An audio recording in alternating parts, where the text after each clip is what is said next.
The Triad region remains one of North Carolina's most attractive housing markets, offering a perfect blend of affordability, quality of life, and economic opportunity. As you consider purchasing a home in 2025, the Sharp Mortgage Team is ready to help. With median home prices significantly lower than the national average, first-time homebuyers and families continue to find excellent value in the Triad.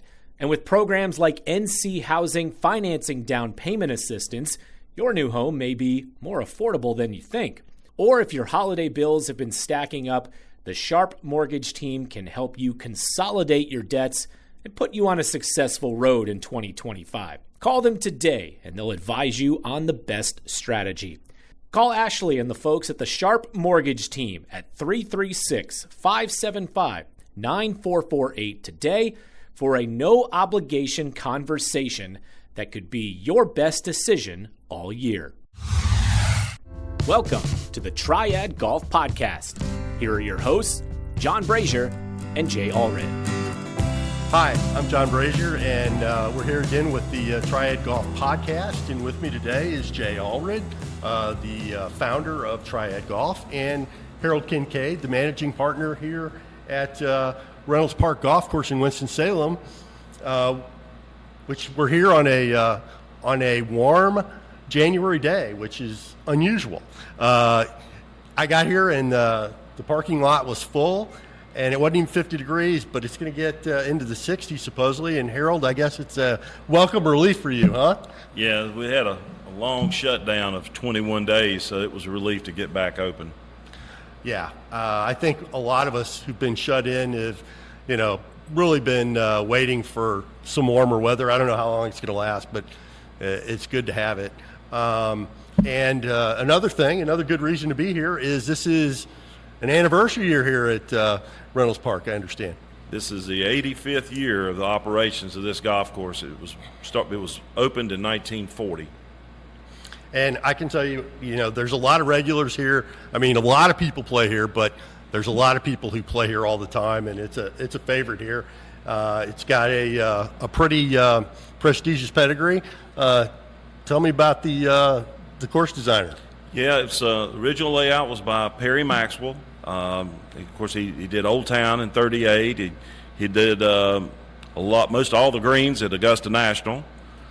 He's built Southern Hills, Prairie Dunes. He's got quite a pedigree, and he built it here. It was Reynolds money. This was a country farm of the Reynolds family. They donated the land and money for the building of it, and a lot of the work, the handwork, was done by the WPA back during the Roosevelt administration. So it's got a neat history to it. It does, and it's a very fun golf course to play. I've had a chance to play here a couple times late in the fall, and it's not real long if you look at the total yardage, but it's got a few holes that play pretty long. Yeah, they didn't move a lot of dirt back then, and it's kind of the charm of the place. We drain really well, so we get carts out when a lot of other golf courses can't. But you got uphill, downhill, side hill. A lot of the greens, approach shots seem to be uphill, and especially number 11 and 18. And it may be only 6,300 from the tips, but it plays longer, I think. And it takes some getting used to. I think you're right, and people got to remember that courses that were built maybe prior to 1970, or I'm just throwing a date out there, they didn't expect to be 7,200 yards and people hitting drivers 350 yards. No. So, 6,400 yards is not an unusual distance for when this course was built. No, and there's probably not room to stretch it out much longer than that. And for our clientele, I think it challenges the better player, but the average player to even the early beginner can play and enjoy themselves and have fun and not beat them up too bad. Well, my favorite part, I'm just joking. One of my favorite things, I'm kind of a strange person, is you get to cross a busy road when you play here in your cart. You get to play dodge with the traffic. Well, It's that's a little challenging at times, and the city has helped us a little bit with some barriers out that slow the traffic down, and where they used to use our turn lane as a passing lane, and it was scary at times. But it's a whole lot better now. I thank the city for, especially the people with city traffic that have helped us out there, and it's not as bad as it used to be. Still with walkers, they had to be careful. It's an interesting thing with the busy road on running through it, and that's 311, which is Reynolds Park Road. Is that what it's called here? Yeah, it's Reynolds Park Road. Yeah, and it's a heavily traveled road for people who live in Kernersville that are coming downtown that aren't necessarily going to get on 40 or something like that. So it's heavily trafficked. There's a lot of elderly people live out this way, so you see a lot of ambulances coming down sometimes. we laughingly call that our theme song sometimes when that siren goes by. Well, let me just kind of, maybe you can go over the setup here. So the city owns the golf course. Yes. And you are the managing partner with a couple people. You have a couple people, T-Square Golf, is that right? That's right. We're a management group that basically our family used to own Grandview out in Pofftown. Jay still kids me about being the people that sold it and calls me bad names. Very disappointing. I lived 7 houses down from the former Grandview Golf Club. So, between a year off of there and we took over leasing here and from the city in November 1st of 2008, and this is my 17th year here. So you guys, from what I can tell, you guys do pretty good business. I mean, when the weather's good, this place is packed. It's pretty good. Like everybody, would like a little more, but we had a good year last year. Just fortunately, the cost of everything just keeps going up. But we try to keep the golf as affordable as we can to get people who are newer to the game and people who don't have the access to the private clubs can come out and afford to play. And that's I feel like we're kind of the backbone of the game. I mean, we get the guys that are starting to play and fall in love with it, and it's we get a lot of Wake Forest kids that come out and have a good time, and I think we fill a good niche. What kind of greens do you have here? We have a grass called Diamond Zoysia. Okay. It's very similar to a Bermuda grass. It's a warm season grass, maybe a little more cold tolerant than Bermuda grass greens, but still we have to cover them when the lows are in the low teens and the highs aren't getting much above freezing, that we end up having to cover them for several days. Same grass that Sapona has. Yeah. And you say it has a similar playing field to like the mini dwarfs? Yes, similar. It might be a little bit thicker. I don't think they'll roll as fast during the height of the summer, when they really love the heat. So we have to top dress and a little bit more, and we have to verticut more and keep our reels extremely sharp so they don't chew on the grass. We found out over the years certain ways. Our superintendent's very familiar with the grass and has worked with it a long time and has good knowledge, and he stays very active with the Carolina's golf course superintendents and some of their background. Ryan McClannon's his name, and he does a good job keeping them in good shape year round. Well, I'm sorry, Jay, go ahead. Talk about one of the things I think that's interesting is when you make the transition from bent to like a Bermuda or a Diamond Zoysia, how long did it take for your superintendent to kind of get their legs under them? Well, this was all new grass, and it was, they had it at, I think, Palmetto Dunes, a few places in South Carolina. Pilot Knob kind of went with the same grass right after we did, and then Winston Lake eventually did too. It took a little time to get used to it. They were kind of writing the book as it went along. I think they actually have another Zoysia grass for greens now called Prism that Todd Hill Farm just went to. Right. It's a little faster. And it's supposed to be a little faster. And so I think the technology is catching up. We end up having to get a new roller grinder to keep that sharp edge. And we found out that you just have to keep your reels super sharp from the cut correctly and to have a good decent roll. They're never going to roll 12 and a half during the middle of the summer. And with the older greens and Perry Maxwell didn't ever envisioned 12 or 11 or even 10 probably on a stimp meter. They're plenty fast enough, I think, for the regular play we got. And during the winter months and fall, after they go dormant, they get really fast. And so I think we've gotten more knowledgeable as we've gone along, though. Yeah.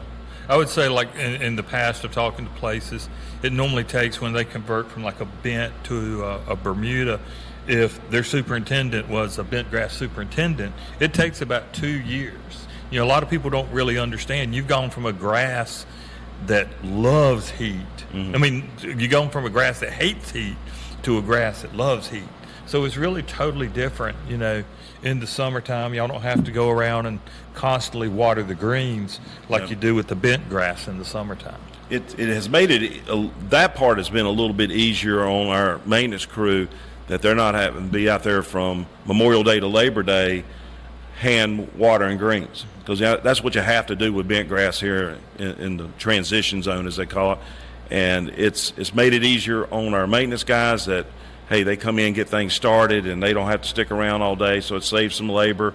It makes them happier that they don't lose every weekend of the year practically. And it's, it does have different challenges in that we top dress more, we verticut more, so we have to do with those things versus maybe you wouldn't do that as much with bent grass. Yeah, explain what verticutting is, because probably the normal golfer doesn't understand what that is. It's a vertical mowing where it actually goes down and thins the grass, takes some of the thatch out. That's the big thing. You don't want the thatch building up on that top layer. Then the grass the roots aren't going to go far down as you want them to and become healthier, and you just don't get a true roll. If it gets real thatchy, you see the ball kind of look like it's weaving almost. Mm-hmm. And so it takes a little work, and so there's, during the summer months there may be a little bit more work, but we also save money. We don't have to use nearly as much fungicides, which from a agronomic thing and environmental place, that's probably better. Mm-hmm. Don't have to use as much nitrogen as maybe as a Bermuda green, but there's different things that we have to look out for to certain times of year. We have to spray a certain chemical to as a preventative and things like that. It's time to get serious about your financial future. It's never too early, but it could be too late to get started. And that's oftentimes the hardest part, getting started. How much do I save? Where do I invest? Do I save for college or retirement? How much for each? And who do I talk to about it all? Okay, we'll keep things simple for now and help you answer the last one. We recommend you begin with a local financial advisor. And that's Jennifer Johnson of Three Magnolias Financial Advisors. She'll sit down with you for a complimentary introductory consultation and go over all of your questions. Get started on the path to achieving your financial goals. Visit 3magnoliasfinancialadvisors.com or call 336-701-1600. Get comfortable with your financial future. 3 Magnolias Financial Advisors. Retirement, financial planning, and investments. Securities offered through Private Client Services. Member FINRA SIPC. Investment advisory services offered through 3 Magnolias Financial Advisors. 3 Magnolias Financial Advisors and Private Client Services are not affiliated. Private Client Services is under separate ownership from any other named entity.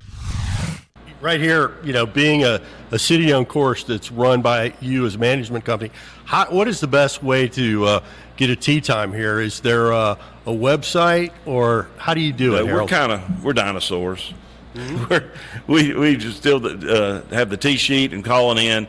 The website that was set up many years ago was American Golf, and they were here for 20 plus years. And it seems like it gets directed to them more. And I've never been a fan of some of the golf online booking machines. Right, third party stuff. I mean, we're the ones spending the money, busting our backs here to keep it up. And I hate to give somebody else a piece of my product, the money for it, when I feel like we're doing the work. And I like the hands-on type thing, talking to people. I mean, I'm still old school in that. I think one thing we build, not only as our business, is relationships. Now, I ask about that because I looked on a website and I ended up calling you to play, and so that is the way to do it.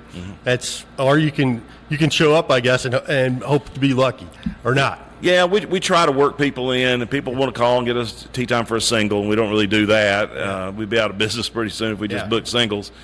But we try to work people in, try to be as accommodating as we can. Saturday morning at 10 o'clock, you show up with 3 guys, I may not be able to get you in. But usually after lunch sometime we can find a spot. We try our best because it's, we want to accommodate as many as we can. And we're sitting here in the snack bar, which there's quite a few tables here, and so you can get food here, I guess. Oh, yeah. You have breakfast and lunch? We just do lunch, concessions, and we're not. It's not open 7 days a week here either. It's generally open Wednesday, Friday, Saturday, Sunday, where we have the snack bar is manned. We still sell drinks and nabs and things like that the other days, but it's just not enough business to pay for somebody to be standing back here all day. And I can see that you can get a beer after your round or during your round, and that's good. And you got a pro shop. You sell some equipment. Yes, most of it is kind of impulse items, I guess you would call it. Sure. The guy gets here and says, "Hey, I need a new glove," and we're pretty reasonable. I mean, we sell Titus Pro V1's probably cheaper than most of the golf stores. We don't try to overdo it with people, but and we do sell clubs and things like that, but we don't stock a lot in. But we're a big Titleist guys. Acushnet, FootJoy, all that whole line. That's most of it. And, for a little shop like this, we do pretty well out of it. What's it been like? I know you're popular and you're a municipal golf course, but since COVID, have you noticed a big increase or not really? Well, I hate to say that COVID was good for something, but it was probably really good for the golf industry because people weren't allowed to do the certain things, and one of the things they could do was get outside, and we needed more young people playing the game. And now, I think I saw this in my latest PGA magazine, that the younger section now is a bigger part of the game now than the older section. I mean, honestly, it just couldn't be an old white dude's game anymore. It had to open up for younger people, minorities, women. I see more women golfers now. Their guys are bringing their girlfriends with them. Hopefully, I got friends that do a lot of teaching, and they're teaching a lot more women, I think.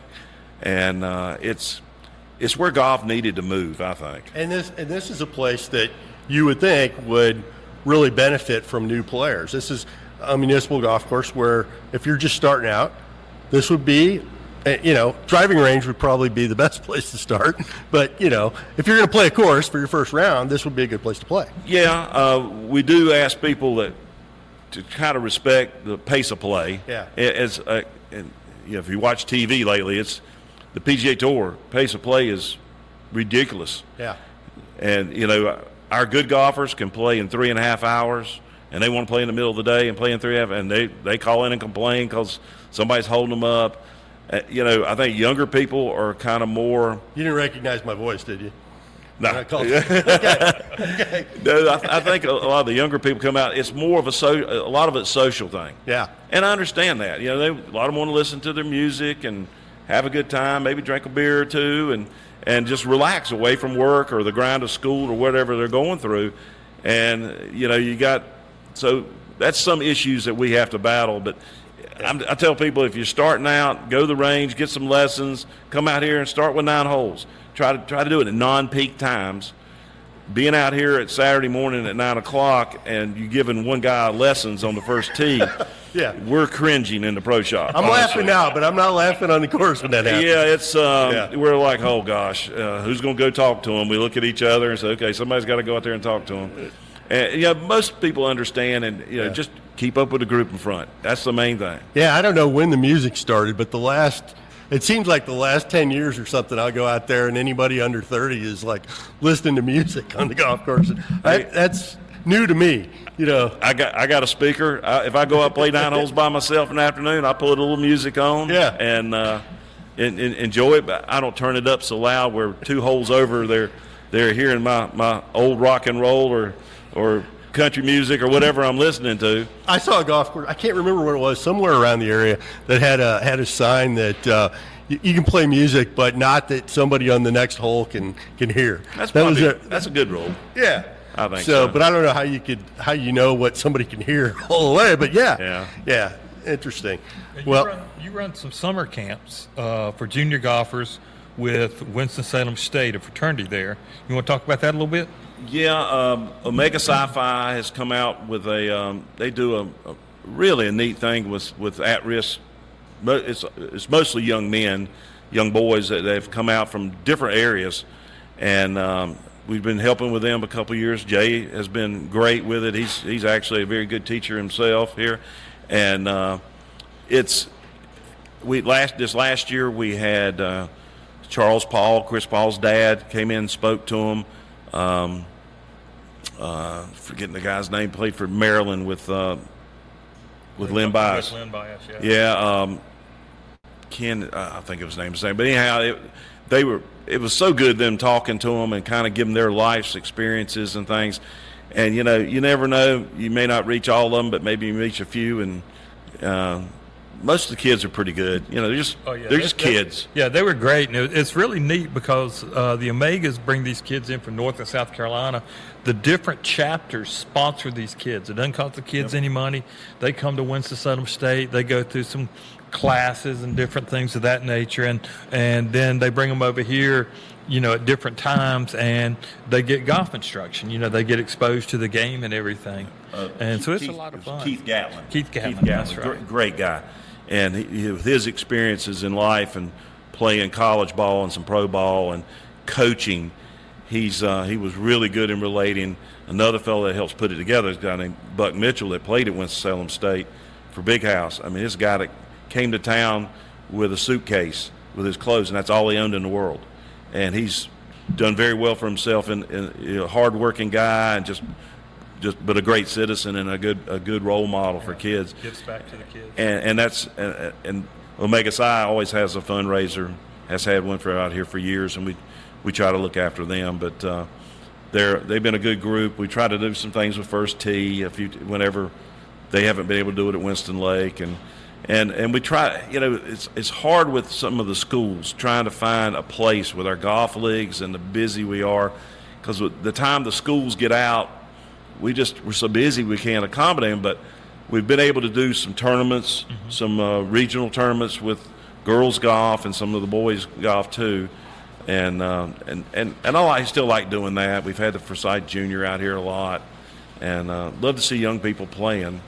And by the way, I didn't mention this, but I think you guys are, as far as affordability, you guys are right there. I mean, there's not too many places that are more affordable than because it is a city municipal golf course. It's a very good golf course, but it's a city course, and I guess the mission is, it's for the citizens of Winston-Salem. We try to look at it that way and try to keep the game as affordable as we can, because golf clubs, golf balls, I'm not kidding you, they can run up. It can be expensive. And I have a daughter that lives in Charlotte, and her husband laugh at me when I tell them what we charge. They're because a typical golf course there, similar, is $20 more per round. Yeah. And one of my partners here is my brother-in-law in Raleigh, and he says the same thing for there. Oh yeah. And it's just our market is a little less expensive, which is good for our local golfers. I think people move here, to this area because it's a nice place to retire. We got a lot of northerners that move here for a little better climate, and they love the price of golf here. New year, new you, right? Well, how about new home? Maybe your focus in 2025 is buying, selling, or investing in real estate. Maybe it's purchasing your first home or building wealth for your family. Whatever your goals are, the agents at the Ginther Group can help. It's never too early to begin working with Blake Ginther and his team, who have been a trusted resource to the Triad community since 2010. To reach Blake and his team at the Ginther Group, just visit theginthergroup.com or give them a call, 336-283-2883. 8689.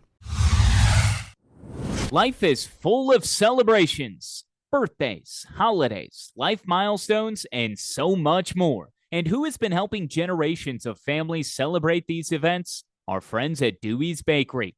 And even if you aren't planning for something in the near future, you don't have to wait to enjoy something savory and delicious from Dewey's. Maybe you just need something to get you through your Mondays. Drop by every Monday for a free Cake Square Day. No purchase necessary. Just come celebrate the start of a new week. So, if you're hearing this ad on a Monday and you're in your car, reset that GPS and get to one of their 3 Triad locations immediately in Winston-Salem at Thruway and Reynolds Manor, plus one in Greensboro at Friendly Shopping Center. And any day of the week, you can find the perfect item with fast and easy ordering options at local.deweys.com.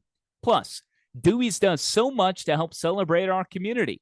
To date, they've given back over $4 million to local schools, churches, and other nonprofits. Your next celebration isn't complete without something special from Dewey's Bakery. Dewey's. Celebrate every day. Should we expect anything different in year 85 at anniversary things, Harold? Yeah, we're going to probably try to do a few things, maybe some head covers and things like that to signify it. Maybe we might even do some type of little tournament or something. I don't know. Or 85-cent beer day? I don't know about that. The city probably would frown on us getting too cheap on beer. I don't know, but it's. I like the way you think. Yeah, I understand that. But we'll probably do some promotions, things with that. Maybe. I look forward to that. I'm hoping this winter hasn't hurt us bad when we get into the green up in the spring, that we didn't lose some grass. That's kind of my worry right now is you get winter kill every so many years when it stays too cold for too long. So right now, basically, we don't want any more really super cold weather after today, I guess, right? Well, it's still winter. We still got February and a few weeks of March. I think it was at Grandview one year we were talking about air fine in March, and we had 8 inches of snow or 6 inches of snow, and I spent a couple of days helping people in lockers dig out from their driveways and such, and made a little money. Something to do, but. And we miss you for doing that. Oh, those are the good old days. I remember I'd play there, and I used to hit balls into the houses all the time, and it was a whole lot of fun. You know, it's one of our holes that I think was one of the favorite sledding hills anywhere around. Yeah, number 2. I actually met Ken Venturi one time, and a lady he was eating dinner with in Greensboro. I told her where I worked at, and she says, "Can't you do something about number 2 at Grandview?" And I'm like, "I'm talking with Ken Venturi. I want to hear about winning the U.S. Open at Congressional, or the greatest match ever played." Didn't you almost faint or something? Yeah, like he almost died playing right. 36 holes in the heat at Congressional, and then he had the greatest match ever played. Him and Harvey Ward playing Ben Hogan and Byron Nelson at Cypress Point, and we're talking about number 2 at Grandview. So you never know. And that was actually it wasn't designed that way. No, they sold some lot. It used to go straight. Number 2 used to go straight, and then it played as a par 3 from a hill to that green. And so the previous owner sold some lots and changed it to where it went out and then went uphill about 2 clubs. Was there a hole where your house was kind of like the target, like you? Yeah, no, I'm 7 houses away. If you hit my house, you're really bad. I could probably. You're really strong and you're really bad. I might have hit a drive or 2 into the tennis courts. Yeah, that would be doable. A good pull hook. Tennis courts, I'm sure, came into play. Yeah, I don't think I ever hit a house. No, number 6 was right along some houses. It was OB across the fence. Oh yeah, you could get near the swimming pool. There. Oh yeah, we had some there. Well, let me talk about a couple other local courses that you guys are very familiar with that kind of been in the news, and we run stories on triadgolf.com about it. By the way, we have a new website, and I hope you guys will check it out, triadgolf.com, and you can get the podcast or YouTube of this by going to the website if you want to do it that way. Winston Lake, which is another city course, but run by the city. They have just like taken out a bunch of trees from what I heard. Well, I don't understand. They're going to take out almost 50 acres. Yeah. I tell people, well, grass doesn't grow in the dark, and over years you need to have proper tree management. It's probably gotten a little bit crazy over there over the years, but they're trying to open up sight lines, and they're going to what I've understood, they're going to move some grass, some dirt around so they can grow better grass to hold shots in the fairway where it was kind of unfair before, and then redo the greens. It's a process of over several years, I think, that what they're talking about. Now, I think the director of recreation and parks told me that it's 46 acres of trees, but the quote, he said almost the same thing you said, is greens don't grow very well in the middle of the forest. And so you got to take some trees out to protect the greens. He told me there had been bare spots in the fairways and the greens, and this is really badly needed. The rough especially. I mean, because, the rough gets shaded, so you hit the ball. Typically it stops in the rough, but it just keeps running because the trees and are runs so into the big. trees. I used to tell people that Winston Lake was the hardest golf course for its yardage in the state of North Carolina. Yeah, because you had to know how to keep the ball in play. There were some guys out there you never wanted to play out there back in the day. Let me tell you, a lot of good players. A couple of them still play golf with us here that you didn't want to play them over there. Yeah. The local knowledge was a big thing. It must be the time of the year for municipally owned courses to do their work, because Tanglewood, which is owned by the county, Forsyth County, they're getting a new clubhouse, and we've run a story about them. They're hope to be in it by September, and I guess it's badly needed. They had a huge clubhouse, but it looked like they didn't touch it for the 50 years that they were in it. As far as the furnishings, it looked like the furnishings were the same from 1975 or whatever, and they're going to tighten things up and modernize, and they're going to have a new clubhouse. Right now they're running out of a double trailer, I guess, temporary structure. I think it was built for like the 74 PGA Championship. I think it was designed for about that time, which it really wasn't a functional design to run as a public golf course clubhouse. I used to go to the old Vantage Championship, which was there in the 90s when I was going, and you'd see their locker room, and it was like high school PE gym class lockers, and you're saying, "Oh, Lee Trevino, that's Lee's locker right there." Palmer, yeah. So they needed the new clubhouse. It's good to see that coming along. Gillespie out in Greensboro is got their clubhouse fixed up. We ran a story about that on Triad Golf. A tree fell on it during the Sandy. Big tree. What was it? Big tree. Big tree. Yeah. Big tree. What was that? Debbie? Was that the name of the hurricane? I think so. Not hurricane, whatever it was. But yeah, so they're back in there. Jay, you are a member at Maple Chase, and Maple Chase opened a while back, and I understand you still haven't played there. I still haven't played. I've been waiting to play it for the first time with my daughter, but you never know. It seems, depending on her schedule, she works a lot. So. Yeah, well, we talked about with Harold that we had 21 days where nobody played. Yeah, just couldn't do anything. So, I have played it once. I've turned into a baker because it's been frozen the last 21 days. Well, I would say that the work they did out there was tremendous.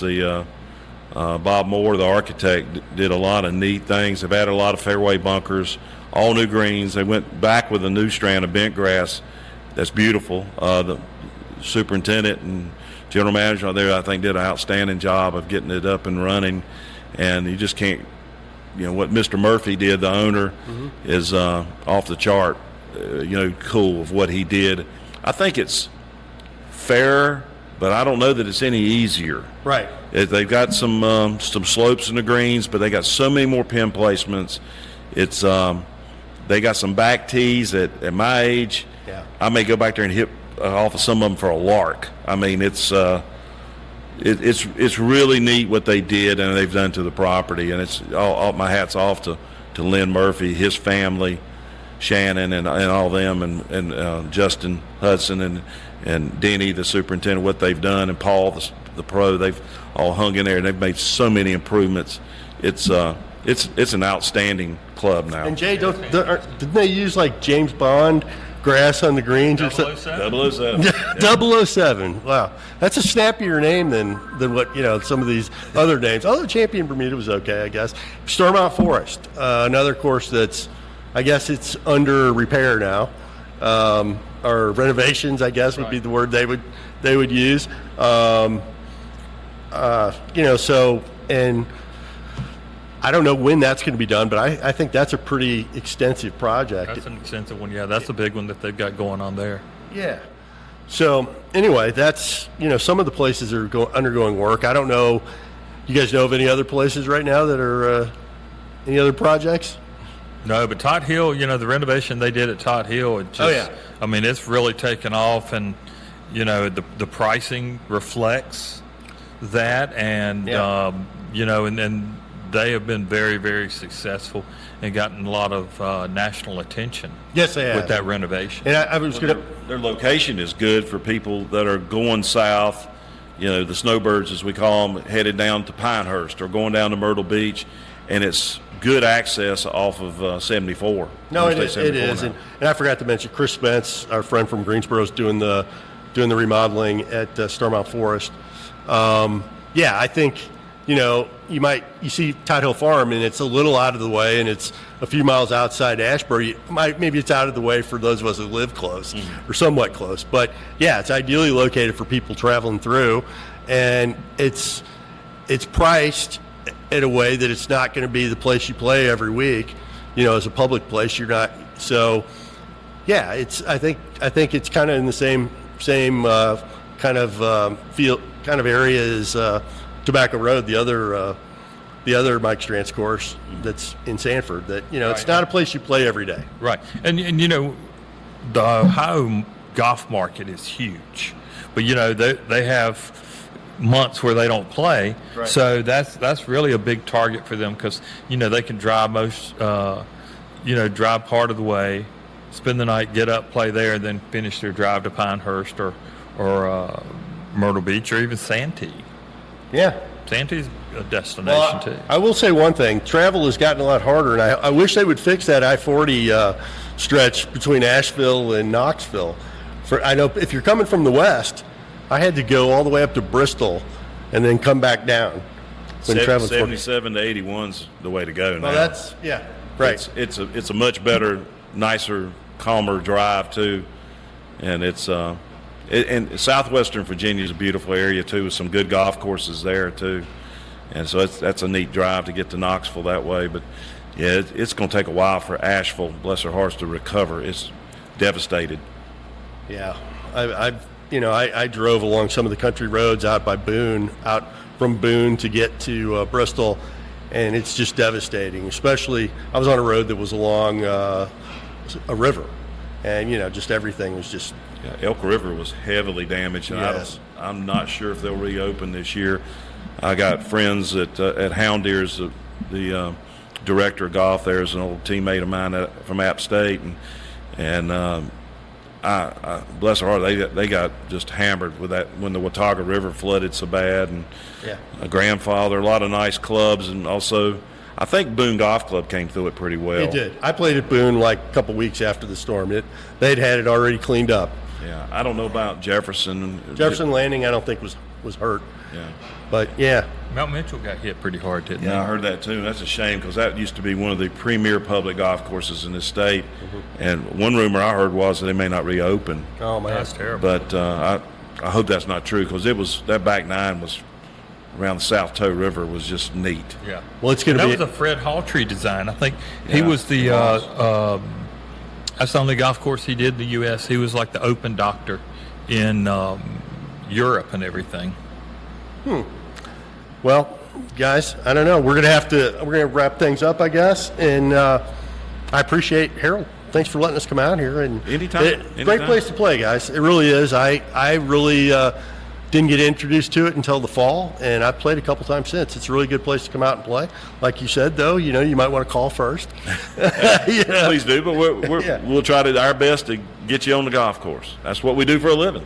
And Jay, we're counting on you getting your teams ready at Reagan to start winning state championships. Yeah, again. we're looking good coming up. We're looking good. So we're very optimistic. Well, just don't mess them up. I try not to. I just try to. I got what's called the snackle box.